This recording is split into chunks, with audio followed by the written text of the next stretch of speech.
जंग लगना किसका एग्जाम्पल है, किस प्रकार के परिवर्तन का एग्जाम्पल है, आपसे पूछा जा रहा है। बेहतरीन प्रश्न है।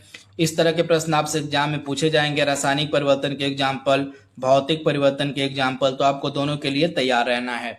तो लोहे पर जंग लगना यह किस प्रकार के परिवर्तन का एग्जाम्पल है, तो यह जो है केमिकल चेंज यानी कि रासायनिक परिवर्तन का उदाहरण है। तो ऑप्शन आपका यहाँ पे जो सी है बिल्कुल सही हो जाएगा। रासायनिक परिवर्तन का एग्जाम्पल माना जाता है लोहे में जंग लगना। इसके अलावा दूध से दही का बनना, कागज का जलना, ये सभी जो है रासायनिक परिवर्तन के उदाहरण हैं। इनको नोट डाउन आप कर लीजिएगा। एक बार फिर से मैं बता दे रहा हूँ।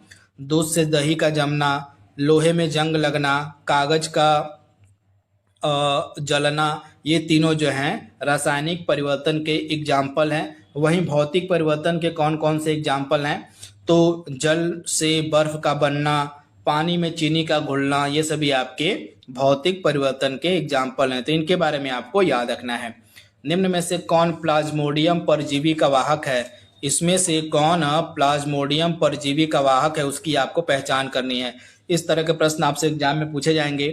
तो प्लाज्मोडियम जो परजीवी होता है यह एक प्रोटोजोआ होता है जिसका वाहक मादा एनाफिलीज मच्छर होता है, और इसी के कारण ही जो है मलेरिया रोग देखने को मिलता है। तो जो प्लाज्मोडियम परजीवी होता है इसका वाहक होता है मच्छर। कौन सा मच्छर? तो मादा एनाफिलीज मच्छर।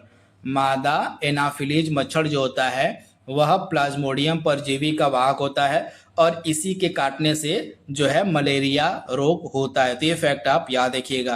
तथा यह जो जानकारी है कि जो मलेरिया रोग है प्लाज्मोडियम परजीवी नामक जो होता है प्रोटोजोआ, उसी के कारण होता है, यह बताया गया था सर्वप्रथम बार किसके द्वारा? रोनाल्ड रॉस ने।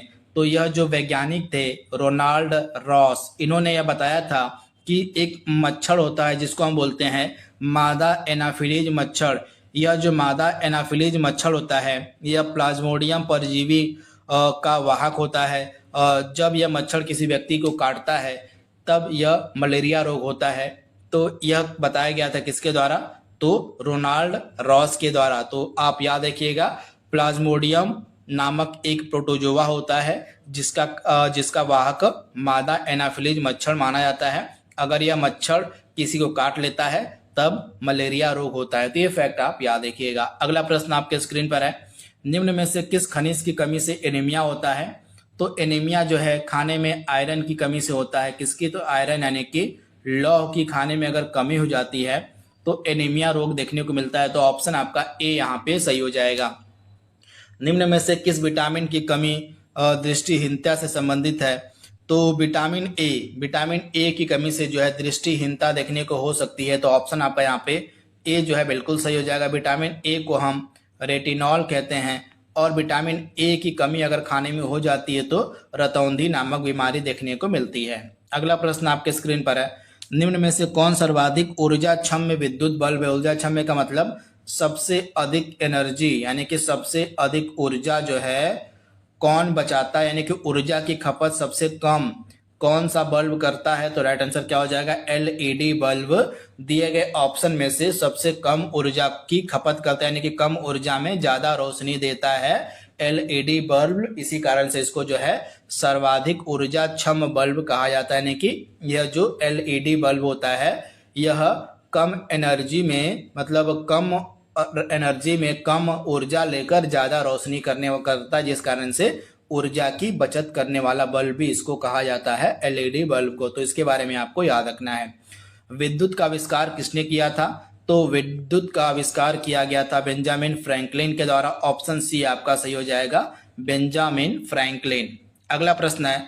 मनुष्य के मुख गुहा से जो है किसका पाचन प्रारंभ होता है?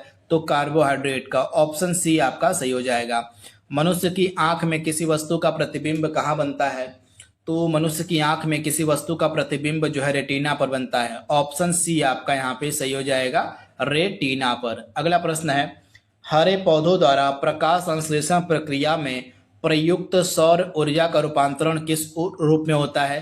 तो जो हरे पौधे होते हैं प्रकाश संश्लेषण की प्रक्रिया में जो सौर ऊर्जा का इस्तेमाल करते हैं, ये हरे पौधे सौर ऊर्जा को जो है रासायनिक ऊर्जा में बदल देते हैं। तो राइट आंसर क्या हो जाएगा, रासायनिक ऊर्जा में जो है सौर ऊर्जा का रूपांतरण हो जाता है। तो ऑप्शन ए आपका सही हो जाएगा, रासायनिक ऊर्जा में। लकड़ी जलाने पर मुख्यतः कौन सी गैस निकलती है? तो लकड़ी के जलाने पर मुख्य रूप से कार्बन डाइऑक्साइड गैस निकलती है। ऑप्शन बी आपका सही हो जाएगा, कार्बन डाइऑक्साइड। अगला प्रश्न है, कम तापमान को मापने वाला यंत्र इसमें से कौन सा है? तो क्रायोमीटर। क्रायोमीटर का जो प्रयोग है यह कम तापमान को मापने वाले यंत्र के रूप में किया जाता है। तो ऑप्शन सी आप याद रखिएगा, क्रायोमीटर। आग बुझाने में किस गैस का प्रयोग होता है? तो अधिकतर बार यानी कि सबसे ज्यादा प्रयोग की जाने वाली गैस आपकी है कार्बन डाइऑक्साइड। इसका जो उपयोग है आग बुझाने की गैस के रूप में भी किया जाता है। तो राइट आंसर क्या हो जाएगा, कार्बन डाइऑक्साइड। ऑप्शन बी आपका सही हो जाएगा।